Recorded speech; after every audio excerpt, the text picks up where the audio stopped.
मुस्लिम महिलाओं के लिए इतना बड़ा उन्होंने काम किया है जो आज तक कोई कर नहीं पाया था। शिक्षित मुसलमान ओवैसी से नहीं जुड़ रहा है, ना ओवैसी की बातों पे जा रहा है। अच्छा नेता वही है जो सबके लिए जनता का ख्याल करे। सबसे बढ़िया नेता वो जैसे कि नरेंद्र मोदी जी। 70 साल मायने रखता है कुछ करने के लिए।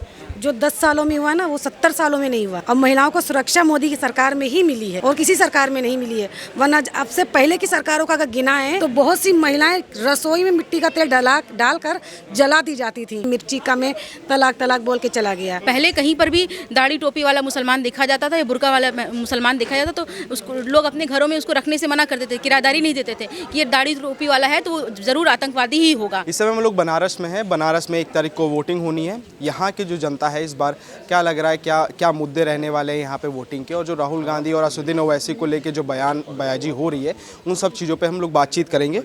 सर बहुत बहुत स्वागत है आपका। क्या नाम हुआ आपका? शेर अली खान मेरा नाम है, जनपद लखीमपुर खीरी से हूँ। लखीमपुर खीरी से। जी ये बताइए, आप अभी तो आप बनारस में हैं, क्या लग रहा है यहाँ बनारस में क्या माहौल है? राहुल गांधी यहाँ आते हैं, कहते हैं कि इस बार मोदी जी 150 पार नहीं करेंगे।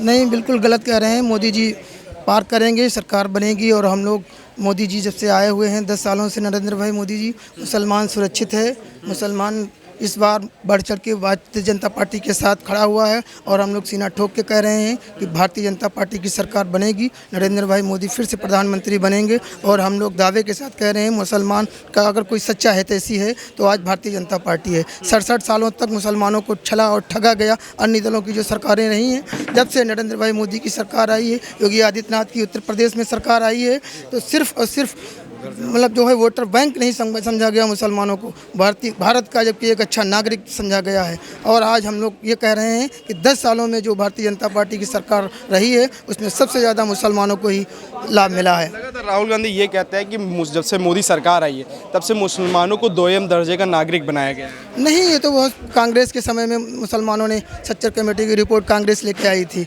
उस समय उसी ने बताया था कि मुसलमान 2 दर्जे का है। जब से भारतीय जनता पार्टी आई है तब से भारतीय जनता पार्टी का एक ही नारा नरेंद्र भाई मोदी ने दिया, सबका साथ सबका विकास, सबका प्रयास, सारे साथ एक, सारे समान लोग हैं एक साथ में। ऐसा कोई नहीं है 2 दर्जे का कोई मुसलमान समझा गया हो। अगर 2 दर्जे का मुसलमान समझा गया होता तो जो योजनाएं चल रही उनमें भेदभाव किया जाता। कोई भेदभाव नहीं किया गया है। सरेआम मुसलमानों को अभी एक मुबारकपुर पड़ता है, वहाँ पे 2000 एक नगर पंचायत में 2000 आवास, 90% आबादी मुसलमानों की है, तो 2000 आवास प्रधानमंत्री आवास मुसलमानों को मिला।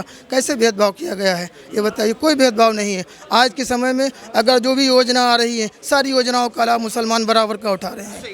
असदुद्दीन ओवैसी अपने आप को कहते हैं कि हम मुस्लिम के हितैषी हैं, मुस्लिम के नेता हैं, बड़े नेता हैं। कहते हैं अगर इस बार मोदी जी आगे 400 पार ले आए तो 400 पार का मतलब ही है कि आरक्षण खत्म कर देना। कुछ नहीं, मुसलमान को गुमराह करने का काम कर रहे हैं। मुसलमान शिक्षित मुसलमान ओवैसी से नहीं जुड़ रहा है, ना ओवैसी की बातों पे जा रहा है। शिक्षित मुसलमान सिर्फ और सिर्फ भारतीय जनता पार्टी के साथ है, भारतीय जनता पार्टी के साथ रहेगा, भारतीय जनता पार्टी के साथ खड़ा है। भारतीय जनता पार्टी ही सच्ची हितैषी है। भारतीय जनता पार्टी आज के समय में। मैं आपके पास वापसी करूंगा। मैम क्या नाम है आपका? शिबा अंसारी। मैम क्या लगता है कि यहाँ पे जो बनारस में मोदी जी खड़े तीसरी बार से, तो क्या लग रहा है मोदी जी इस बार जीतेंगे या फिर वापस गुजरात जाएंगे? बिल्कुल जीतेंगे। क्या ऐसा क्यों लगता है आपको कि जीतेंगे? ऐसा क्यों लगता है? क्योंकि उन्होंने इतना काम किया है जो काम कभी 70 सालों में नहीं हुए, वो पिछले 10 सालों में बहुत काम हुए हैं। कहने के लिए, गिनाने के लिए तो समझ लीजिए टाइम ही खत्म हो जाएगा। गिनाने की क्या क्या गिना है। कुछ लगातार ये कहता है कि जब से मोदी जी आए देश में हिंदू मुस्लिम बढ़ गए, तो उसी का ये राजनीति मोदी जी करते हैं। ऐसा कुछ नहीं है, ये लोगों की सोच है और वही विपक्षियों का यही एक मुद्दा बचा है जो आपस में भेदभाव करवाने का, वरना हमारी सरकार में कभी ऐसा नहीं हुआ। असदुद्दीन ओवैसी साहब अभी हाल का बयान है, उन्होंने मुर्जापुर में बयान दिया है कि अगर मोदी जी आएंगे तो 400 पार अगर आ गया उनका तो संविधान खत्म कर देंगे, मुस्लिमों का आरक्षण छीन लेंगे। ऐसा कुछ नहीं है, ये वो बस लोगों के दिलों में दिलमैली पैदा कर रहे हैं। ऐसा कोई बात नहीं है। आप लोग असदुद्दीन ओवैसी साहब को मानते नहीं कि मुस्लिमों को बड़ा नेता है? बड़े नेता होंगे लेकिन अच्छा नेता वही है जो सबके लिए जनता का ख्याल करे, जनता की फिक्र करे। सबसे बढ़िया नेता वो जैसे कि नरेंद्र मोदी जी, उन्हें जनता का ख्याल रहता है और वो जनता के लिए करते रहते हैं। तो कह रहे कि विपक्ष लगातार ये कहता है कि एक तरफा काम करता है, सिर्फ हिंदुओं को देखते हैं, मुसलमानों को 2ym दर्जे के नागरिक बना दिया मोदी। ऐसा तो कुछ नहीं है। हिंदू मुसलमान सभी को एक नज़र से देखा गया है।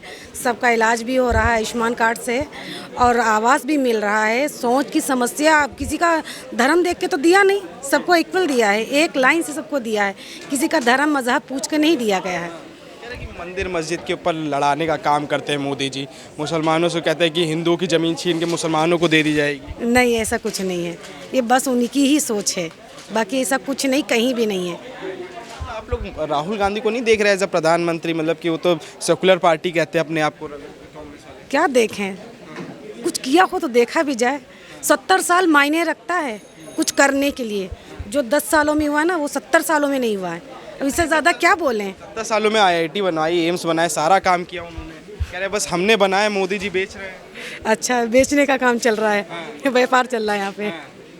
लगातार राहुल गांधी ऐसे कहते हैं कि मतलब कि हमने जो बनाया वो बेच रहे हैं, LIC बेच दी, गेल बेच दिया, भेल बेच दिया। अच्छा, सही कह रहे हैं, बेच दिया और उन्होंने क्या किया 70 सालों में? मेरा तो यही सवाल है, 70 सालों में क्या कर दिया?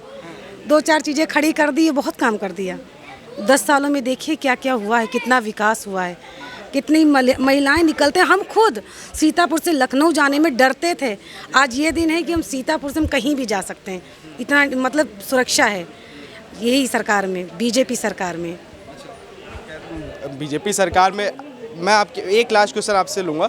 अरविंद केजरीवाल इंडिया गठबंधन वाले ये कह रहे हैं कि हम महिला सुरक्षा के नाम पर वोट मांग रहे हैं, महिला सम्मान पे वोट मांग रहे हैं, मोदी सरकार में महिलाओं का सम्मान नहीं हुआ है। मोदी सरकार में ही महिलाओं का सम्मान हुआ है और महिलाओं को सुरक्षा मोदी की सरकार में ही मिली है और किसी सरकार में नहीं मिली है। वरना अब से पहले की सरकारों का अगर गिना है तो बहुत सी महिलाएं रसोई में मिट्टी का तेल डालकर जला दी जाती थी, उनका सम्मान नहीं होता था।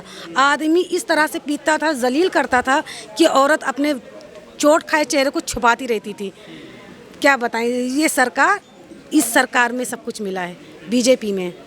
बीजेपी के सरकार में सब कुछ मिला। एक बीजेपी सबसे बड़ा काम गिनाती है मुसलमानों के लिए 3 तलाक का, इंस्टेंट 3 तलाक का, उस पर आप लोग क्या तो सही किया ना बीजेपी ने, बहुत अच्छा किया। कितनी महिलाएं सुकून में आ गई हैं, कितना मतलब अमन फैल गया है महिलाओं में कि कम से कम ये 3 तलाकों वाला मुद्दा जो ख़त्म हुआ है, वरना इन 3 तलाकों के रहते कितना पिस जाती थी महिलाएं, अपनी आवाज़ तक नहीं उठा पाती थी, कह भी नहीं पाती थी। और मर्द गुस्से में आया, नमक कम है, मिर्ची कम है, तलाक तलाक बोल के चला गया।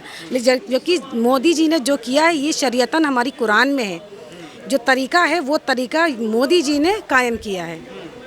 लगातार ये लोग मुस्लिम जो होते हैं कहते हैं कि ये सरिया में है 3 तलाक, हम इसको ख़त्म ही नहीं होने देंगे, मोदी जी कुछ भी कर लें।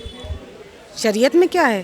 3 तलाक का मुद्दा है। 3 तलाक का मुद्दा कहीं नहीं है, और जो है वो सही तरीका मोदी जी ने रख दिया है। तो उससे कुछ फ़ायदा हुआ है ग्राउंड स्तर पे? क्यों नहीं फ़ायदा हुआ है, बहुत फ़ायदा है। ठीक है, मैं आपके पास आऊँगा। मैम क्या नाम है आपका? नाज़नीन अंसारी। मैम कहाँ से हैं आप? हम तो मूल बनारस के रहने वाले हैं। बनारस के रहने वाले। ये बताइए, बनारस के मुसलमानों का इस समय क्या रुख दिख रहा है आपको, कि मोदी सरकार वापसी करेंगे फिर वापस जाएंगे गुजरात? देखिए, मोदी सरकार वापसी करेगी और पूरे ज़ोरदार तरीके से वापसी करेगी, क्योंकि इस बार जो है 2014, 2019 और 2024 के इलेक्शन में बहुत फ़र्क आया है। 2014 में था कि मुसलमान जो है बीजेपी के लिए अछूत था, वो बीजेपी को पसंद नहीं करता था। बहुत सारे ऐसी पार्टियां थी, बहुत सारे ऐसे उनके हुक्मरान थे, बहुत सारे उनके रहनुमा थे जो उन्हें भड़काने का काम करते थे। मगर 10 सालों में जो काम हुआ है उसे देख करके रहनुमाओं को उन्होंने सुनना बंद कर दिया है, कम कर दिया है, और ख़ुद उन्होंने अपनी नज़र, आज के युवा ने अपनी नज़र दौड़ाई है और देखा है कि कितना काम हुआ है, चाहे वो सड़क के मामले में हो, चाहे रोज़गार के मामले में हो, चाहे शिक्षा के मामले में हो, या फिर पूरे दुनिया में अपनी पहचान बनाने के नाम पर हो। पहले कहीं पर भी दाढ़ी टोपी वाला मुसलमान देखा जाता था या बुर्का वाला मुसलमान देखा जाता तो उसको लोग अपने घरों में उसको रखने से मना कर देते, किराएदारी नहीं देते थे कि ये दाढ़ी टोपी वाला है तो वो ज़रूर आतंकवादी ही होगा, इस तरह की भावना थी। मगर 10 सालों में ये तब्दीली आई है कि आप देखिए 10 साल में कितने आतंकवादी धमाके हुए, कितनी उत्तर प्रदेश में दंगे हुए। उत्तर प्रदेश हमारा दंगा युक्त प्रदेश मांगा जाता था कि सबसे ज़्यादा दंगे अगर होते हैं तो उत्तर प्रदेश में होते हैं। अभी 7 सालों में क्या हुआ है कि उत्तर प्रदेश दंगा मुक्त प्रदेश बना है। दंगा मुक्त विपक्ष वाले लगातार यही कहते हैं, जब दंगा करने वाले सरकार में आए तो दंगा कहाँ से होगा? देखिए, दंगाई सरकार तो कांग्रेस की सरकार है,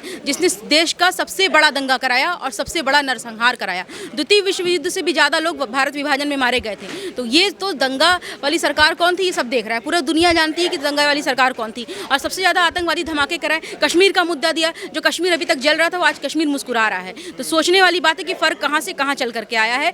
ये विपक्ष के लोग सिर्फ भड़काने का काम करते हैं, विपक्ष को विकास दिखाई नहीं देता। उनको लगता है कि अगर हम इस तरह की राजनीति नहीं करेंगे तो राजनीति से बाहर हो जाएंगे, मुसलमानों को भड़काने का काम नहीं करेंगे तो राजनीति से बाहर हो जाएंगे। तो अपनी राजनीति की दुकान चला रहे हैं और दुकान तो उनकी बंद होने वाली है, क्योंकि मोदी जी वापसी कर रहे हैं और बहुत ही जोरदार तरीके से वापसी कर रहे हैं। गांधी कहते हैं कि मुसलमानों को पिछले 10 सालों में मोदी जी ने दोयम दर्जे का नागरिक बना दिया है। इस पर आप क्या कहेंगे?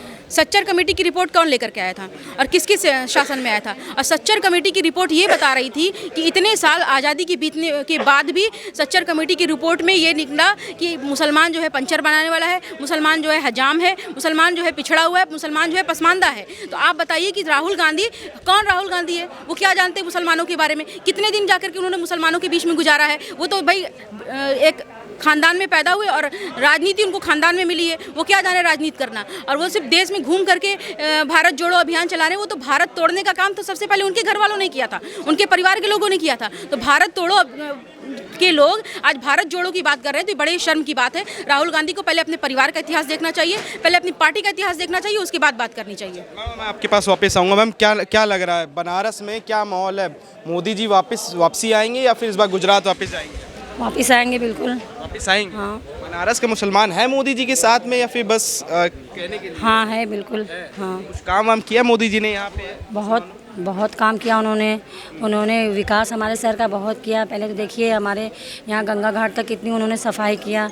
हाँ, फिर उसके बाद में ब्रिज वगैरह उन्होंने बनाया, और फिर उसके बाद में ये जो 5 लाख का आयुष्मान कार्ड है उन्होंने ऐसा सुविधा में दिया जो गरीब अपना नहीं इलाज करवा सकते थे, उन्होंने वो काम करके दिखाया। और सबसे बड़ी बात, हम मुस्लिम महिलाओं के लिए इतना बड़ा उन्होंने काम किया है जो आज तक कोई कर नहीं पाया था।